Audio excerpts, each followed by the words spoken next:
Hello, my name is Jessica, and this is the Christmas King of England story. So today, we are talking about Willie I the Conqueror. That's what he was known as. So we are talking about, the setting is 1028. So it's a really long time ago. So basically, Willie I was the bastard son of the King of Normandy and a tanner from France. And a tanner is basically somebody who works with leathers. And this woman basically was just like, alright, I have a bastard son. That's cool, I guess. I don't think anything of it. I'll just raise him to be a knight. And so, basically, Willie I is Alistair from Dragon Age Origins, but like, real.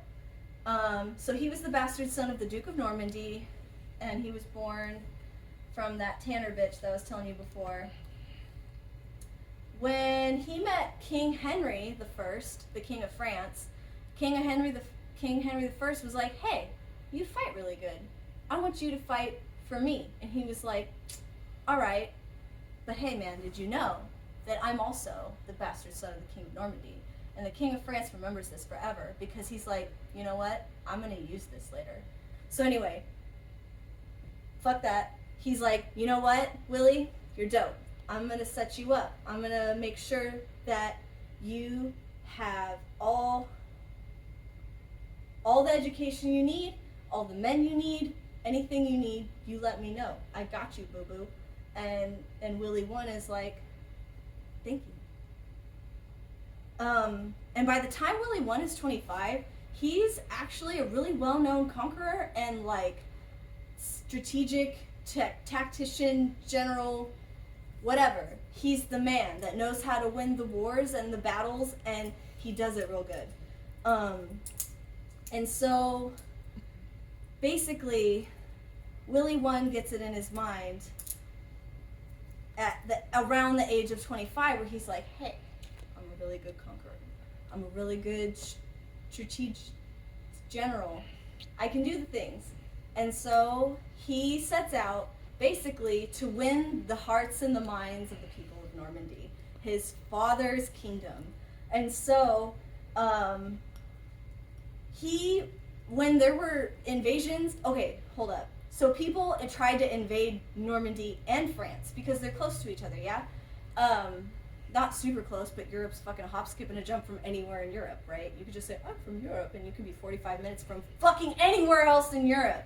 Anyway, so there's these, like, rebellions in Normandy, and Willie I fucking not only thwarts these, like, rebellions, but, like, several invasions on Normandy and, like, the surrounding areas, and in France, which, remember, that Henry King of France, he's like, yo, Willie I, you're my guy. So don't remember, he's a player in this too. Anyway, so Henry the King of France is like, yo, Willie I need you to do all these battles for me. I need you to do all these things for me. And Willie I is like, cool, I got this for you. I'll do it. And so that's how he becomes Willie the Conqueror. He's not really Willie, they call him William, but I'm calling him Willie, because fuck that shit. And even though he was well loved by the people of Normandy, even though he had all this fucking experience with being a general, and even though he had, like, the hearts and the minds of the people, he still, and he was a bastard, don't forget, he was a bastard. So, like, it still wasn't enough for him to, like, take the throne. And so even though he was confirmed, like, royal bastard, everyone fucking knew this shit, and it still wasn't enough. So he wasn't legit royalty. So he basically used his status and his military prowess to marry the Countess Baldwin VI of Flanders. Her dad was one of the people that helped unify Normandy underneath the current king, his father, which he's a bastard of. So, like, not only is he having these fingers in all these pies and getting in good with the King of France, but he's also marrying, like, a fucking war hero's daughter that, like, helped unify Normandy. Anyway, Years go by. Willie One is now like a ruthless fucking conqueror. He's like the shit. He's probably about 40 now. Or late 30s. Anyway, he's still not enough for Normandy. And he gets it in his mind. He's like, you know what? I am going to take Normandy and England for myself because I am the rightful heir, and Eddie the Narc told me so. Eddie the Narc was Edward the Confessor. That's his, like, historic name. And Edward the Confessor was basically... He was basically a narc. He's Eddie the Narc, and he sucks. And he's basically like, you know what, man? You deserve to be the king of England and shit. And yada yada, I'm gonna instigate shit. Yada yada, wars, wars, wars. Wars, wars, wars, wars, wars. I love that shit. And then the conqueror, Willie One, was like, I'm about that shit too. I'm easily fucking manipulated. Let's have a war. I'm gonna invade England. Or not England. At this time it's Normandy. Whatever. He's gonna use the King of France, Henry, remember, his friend. Mm-hmm. He's like, hey, we're gonna invade. Okay. So now Willie One is like the most strategic genius in terms of like war tactics. He was the first person to ever use archers in fighting with other so like every time you see in a video game archers, he invented that. That was him. That was Willie One. And like he invented using archery as a form of like battle tactics. Anyway, so in this huge battle where he invades Normandy and like just like all these fucking lands around England, a rumor spreads that he has died within this battle. And he hears word of this rumor, and to like put shame to the rumor that they would even say that at the end of the battle when the dust has settled, he takes off his helmet and holds it up for everyone to see as he walks to, I don't remember the name, but he walks there and with his helmet high, and he's like, I fucking conquered you.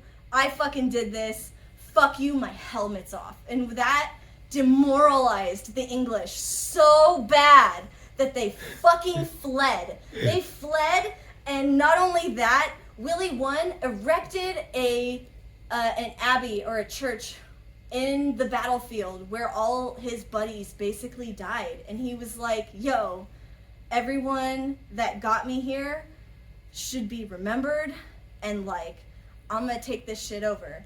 So on December 25th in like 1066 or some shit, Willie the One, the conqueror, became the King of England on Christmas.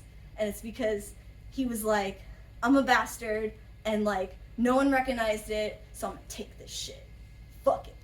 And that's the moral of the story. If you want something, you just take it, and you use your connects. And if you don't have like a King the Henry the France connects, you should probably just make one. Anyway, that's my story. Oh my god, that's right down there. We're good to go. What's up, Tony? Yeah. Man, just love looking into your very sensual eyes. Oh, I guess I have a story to tell. So, I'm telling a story about a little known place called America. And the founding of America. And brotherhood and patriotism and where we came from. Alright, so there is a little known time 300 years ago, 250 years ago, 1776. You guys know about this? It's the year we signed something called the Declaration of Independence. We send that shit to the British and we're like, hey British, get off our nuts. You don't own me. I'm a sensual woman named America. And you I'm don't myself. own me. So we pleasure you, pleasure us back. That's called taxation with representation. So there's this little thing. So you hear about the Boston Massacre, the shots of the Revolutionary War. We're going through war. We've declared independence on July 4th. But here, I've got a story about something maybe you don't know. It's December 25th, Christmas Day, 1776. And this guy, so first off, a little prelude to this. We've been getting our asses kicked. Americans, have been getting their asses kicked up and down the entire East Coast. So we had surrendered tons of territories, New York, all the way down to Atlanta, just getting our asses kicked. The British, who now we know as enemies of the Germans, but at the time they employed 30,000 German merchant soldiers called the Hessians, and the Hessians were just, they were the super soldiers of the day. They were the special ops. They were just like, hey, whatever you do, that's not a German accent, but whatever you do, give us money and we'll fuck up these rebellion cells. Yeah. That's right. So, it's 1776. It's winter. It's getting fucking cold, and there's this general. And I don't know if you've heard of him. His name is George Washington, and he is like, hey, I got this plan to fuck up the British and the Germans, and he has this meeting with all of his people, and they're like, I don't know, man, that's kind of a crazy plan, and he gets some people on board, for instance, James Monroe was there. He became president of the United States. And there was also this guy, you might have heard, the first ever Chief Justice, John Marshall, was also there. And those guys were like, hey, I've heard those names. George Washington guy, he's got some crazy fucking ideas about liberty and freedom and being our own fucking thing. Maybe this guy, he's got a point. He's, we're getting our asses kicked in this war. We're getting pushed, and the British are probably going to win. So let's get on board with George Washington. So what he does is, George Washington is like, okay, so we're in Delaware, and here's the Delaware River. We need to cross into New Jersey to it's going to be a surprise attack on Christmas Day. They're going to be opening their presents. Santa is going to come to them, and he's going to be giving them their presents. And he's like, nobody expects, as a present, murder. Sorry. So of course, Merry Christmas, Mom. so all the other, of course, Americans with their morality and shit, they're like, hey, we want to be a upfront bastion of moralism and hope and shit. Fuck you, George Washington. You can go do that yourself if you want to do it. George Washington convinces 2,400 men to cross the Delaware River on December 25th, 1776. And now the river is freezing. There's a tempest. It's the wind going everywhere, and these people are freezing and starving, and all they hear from across the river is 3,000 German Hessians celebrating and drinking their beer. It's a regular old October Decemberfest.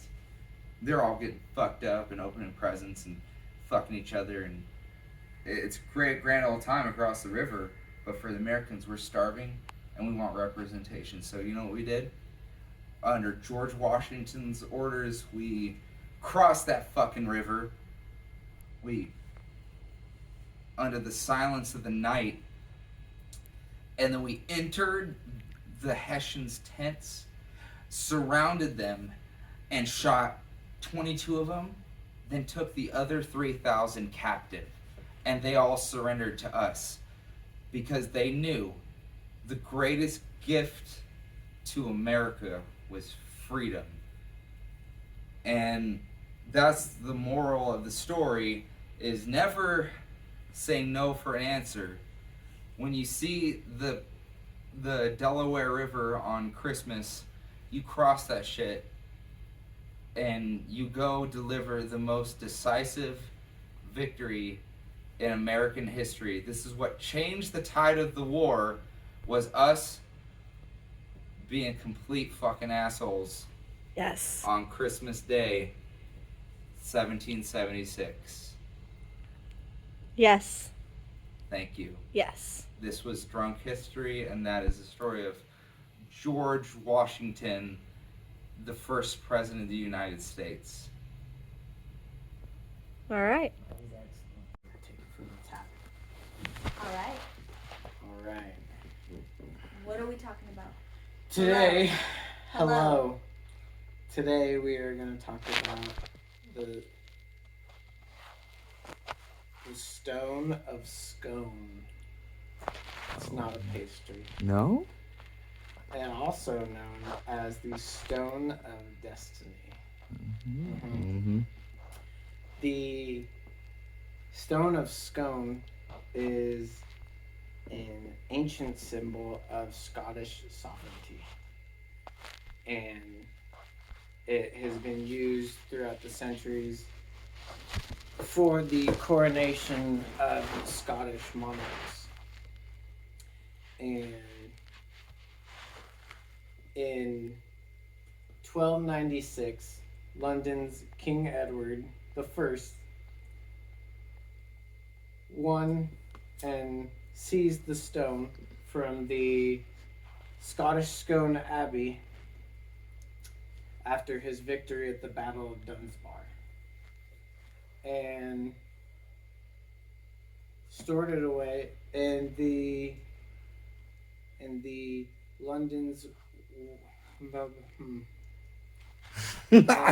Minster Abbey. Westminster. London's Minster Abbey. Westminster? Westminster Abbey. Yeah, there you Not go. Minster. Westminster Abbey, where it was used for the coronation of English and British rulers, and it served as the base for a specially crafted wooden chair that they used for their coronation ceremonies. And during World War II, in order to keep it safe from German bombs, it was buried underneath the abbey, with the location being sent to the Canadian Prime Minister. And none of the bombs scratched it, but in 1950, on Christmas Eve, 4 college students from the University of Glasgow seized the stone and cracked it in half when they dislodged it from the ceremonial chair, and packed it in the trunk of their car and drove it back to Scotland. Where it was found 4 months later on the highest altar in the Arbroath Abbey, wrapped in a Scottish national flag. And there were no charges after they had found it to the college students. They got away scot-free. Nothing at all happened. It was returned to London Westminster Abbey, where it was used for, continually used for English and British coronation ceremonies. And then 700 years later, after the Battle of Dunsbar in 1296. On November 15th, 1996, out of nowhere, the British Prime Minister, John Mayer, John John Mayer. John, Making banana John pancakes. Major. Wait, that's not John Mayer. That's Jack Johnson. Sorry. Yeah, British Prime Minister John Major sent it, told that it was going to be returned back to Scotland, where they have it, but will still bring it to London, back to the London Westminster Abbey for English and British, or the coronation ceremonies. But little do most people know, in Scotland there are rumors that the stone seized by King Edward I was actually a replica and a fake of the real stone that was likely hidden away by monks in a river or underground. Ooh, that's cool. What did you learn from this story? The moral of the story is there's no consequence to the stupid shit that you and your college buddies think of. What were we supposed to do with that information, Tony? Go to Scotland, where you can now see the stone in Edinburgh Castle. Edinburgh. Edinburgh Castle. We're going to see the stone, and what we're going to do with it? We're gonna get stoned on it. Hell yeah.